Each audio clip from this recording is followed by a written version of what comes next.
بسم اللہ الرحمن الرحیم۔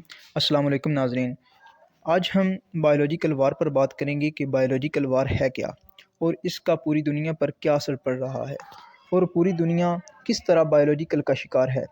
پوری دنیا تو دور کی بات، لیکن ہم دیکھتے ہیں کہ ہمارا پیارا ملک پاکستان کس طرح سے بایولوجیکل وار کا شکار ہے۔ دیکھیں، آج ہم ٹیکنالوجی کے دور میں رہتے ہیں، پوری دنیا گلوبل ویلیج کی مانند ہے۔ اب جنگیں پہلی جیسی نہیں ہوتی ہیں اور نہ ہی ہوں گی۔ جنگ کا مطلب ہوتا ہے کہ دوسرے مخالف فریق کو زیر کرنا، مطلب اس کو معاشی طور پر ختم کر کے اس کے اثاثہ جات پر قبضہ کر لینا، یا اس کو معاشی طور پر کمزور سے کمزور تر کر دینا کہ وہ اپنی بنیادی ضروریات بھی پوری نہ کر سکے اور اپنی موت آپ مر جائے یا ختم ہو جائے۔ آج ٹیکنالوجی کے دور میں یہ کام بہت سارے طریقوں سے کیے جا سکتے ہیں اور ہمارے ہاں ان میں سے کچھ طریقوں پر عمل درآمد بھی ہو رہا ہے، اور ہم بے یک وقت ایک ساتھ کئی جنگوں کا شکار ہیں، جن میں سے ایک جنگ بایولوجیکل وار ہے۔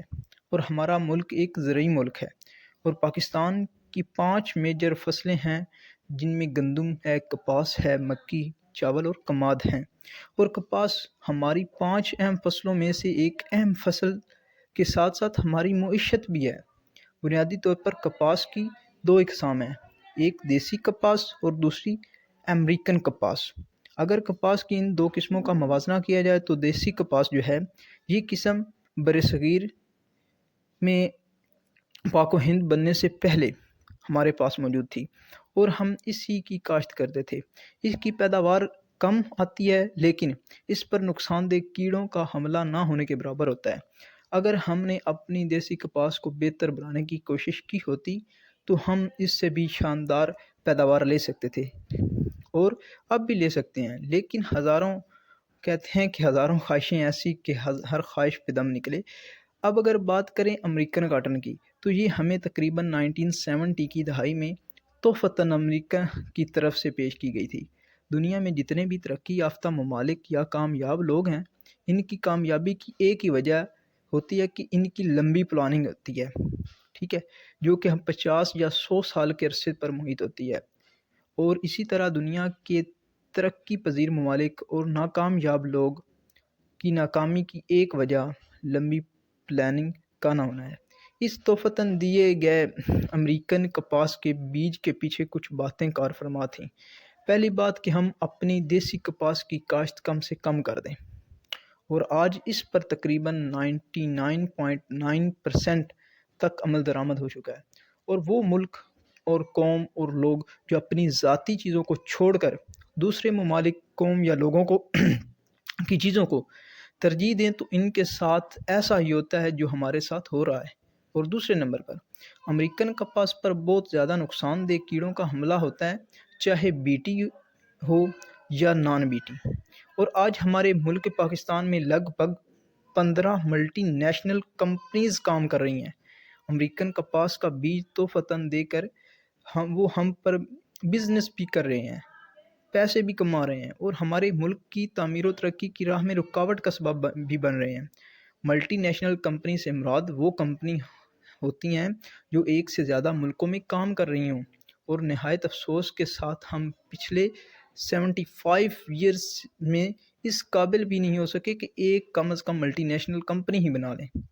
لیکن امریکن کپاس پر نقصان دہ کیڑوں کا بہت زیادہ حملہ ہوتا ہے، جس کی وجہ سے فارمرز کا بے تحاشا معاشی نقصان ہوتا ہے۔ جب تک فارمرز خوشحال نہیں ہوں گے تب تک ہمارا ملک بھی خوشحال نہیں ہوگا، ایک چیز۔ دوسرے نمبر پر نقصان دہ کیڑوں کے حملے کی وجہ سے پیداوار بھی کم آتی ہے۔ تیسرے نمبر پر ملکی معیشت پر منفی اثرات مرتب ہوتے ہیں اور ملٹی نیشنل اور نیشنل کمپنیز کا بزنس عروج پر چلا جاتا ہے۔ مین کہ امپورٹ بڑھتی ہے اور ایکسپورٹ کم ہوتی ہے، اور ساتھ میں دوسرے ممالک کے نقصان دہ کیڑے جو ہیں وہ بھی بیج میں شامل ہوتے ہیں، جو کہ پیداوار میں اضافے کی بجائے کمی کا سبب بنتے ہیں۔ یہ تو ہماری ایک فصل کا حال ہے، دیگر فصلوں کے حالات بھی اسی سے ملتے جلتے ہیں۔ ہماری گندم کی فصل پچھلے 2 سال کے عرصے سے موسمیاتی جنگ کے زیر اثر ہے۔ مکئی کی فصل کا ہائیبرڈ بیج ہم دوسرے ممالک سے امپورٹ کرتے ہیں، اور ساتھ میں ہمیں فال آرمی ورم کا تحفہ بھی ملتا ہے۔ پہلے ہائیبرڈ سیڈ منگوائیں دوسرے ملک سے اور پھر فال آرمی ورم کے لیے پیسٹی سائیڈ بھی۔ چاول اور کماد کی فصل پانی کی کمی کی وجہ سے متاثر ہو رہی ہے۔ زرعی ملک ہونے کے باوجود ڈیمز کی طرف توجہ نہ دینا بھی ہمارے لیے لمحہ فکریہ ہے۔ دیکھیں، اگر ہم ڈیم بنا کر صرف بارشوں کا پانی ہی سٹور کر لیں تو بہت بڑی حد تک پانی کی کمی پر قابو پایا جا سکتا ہے۔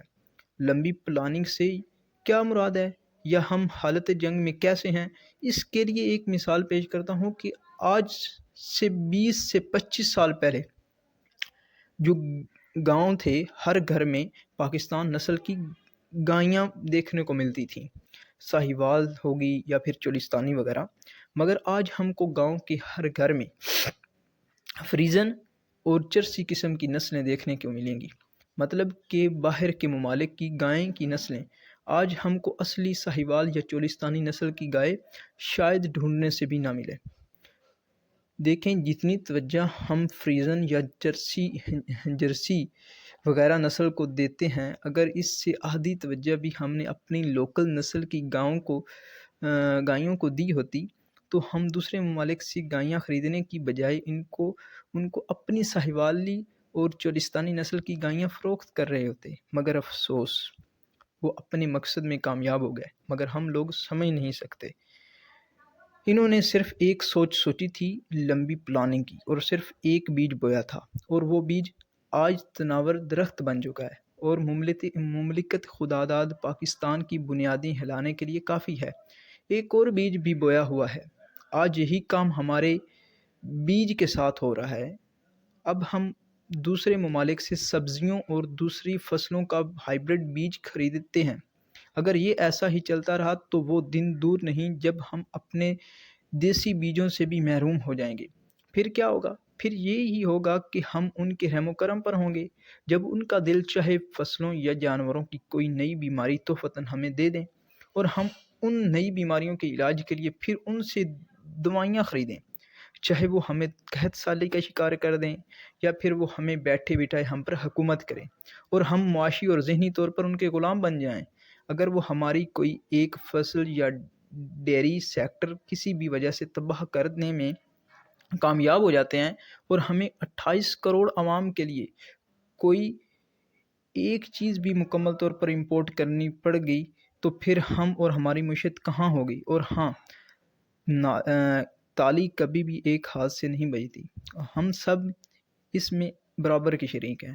اس سب کا خمیازہ ہمیں اور بھاری آنے والی نسلوں کو بڑے برے طریقے سے بھگتنا ہوگا۔ فصلوں کے بیج بھی ان سے، فصلوں کی دوائیاں اور کھادیں بھی ان سے، دودھ کے لیے گائیاں بھی ان سے، کھانے کے لیے گندم، چینی، کوکنگ آئل، دالیں اور دوسری چیزیں بھی ان سے خریدتے ہیں۔ تو پھر ہم پچھلے 75 ایئرز سے ہم کیا کر رہے ہیں؟ تو یہ سوال ایک زرعی ملک کے لیے سوالیہ نشان ہے جس کی تقریباً 70% آبادی کا تعلق زراعت سے ہے، اور اس ملک کے ایگری گریجویٹ کے منہ پر تماچا ہے جس کا اثر کئی نسلوں کو بھگتنا ہوگا، جو کہ پچھلے 75 ایئرز میں اپنی خوراک اور زراعت میں ہی خود کفیل نہیں ہو سکے۔ اور ایسے ملک اور ایسی قوم کو بھلا دیوالیہ اور محکوم ہونے سے کون بچا سکتا ہے جو اپنے وطن اور خاص کر اپنے آپ سے ہی مخلص نہ ہو؟ دوسرے ممالک بشمول انڈیا نے سیڈ بینک بنائے ہوئے ہیں۔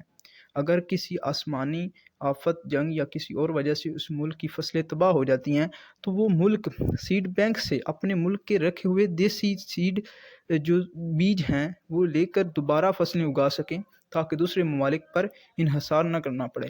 سیڈ بینک کیا ہوتا ہے؟ سیڈ بینک پہاڑوں میں ایسی جگہ پر بنایا جاتا ہے جہاں درجہ حرارت اور کوئی آسمانی آفت یا جنگ وغیرہ کے اثرات نہ ہوں یا کم سے کم ہوں۔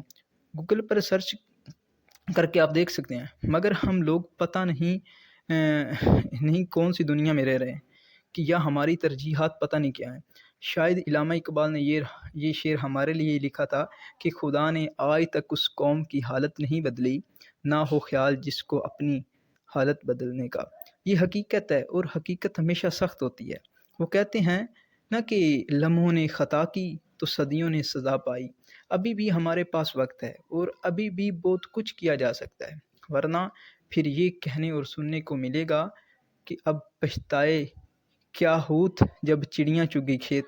اور ابھی اس سب میں ہمیں کیا کرنا ہے یا کیا کرنا چاہیے یا کیا کر سکتے ہیں؟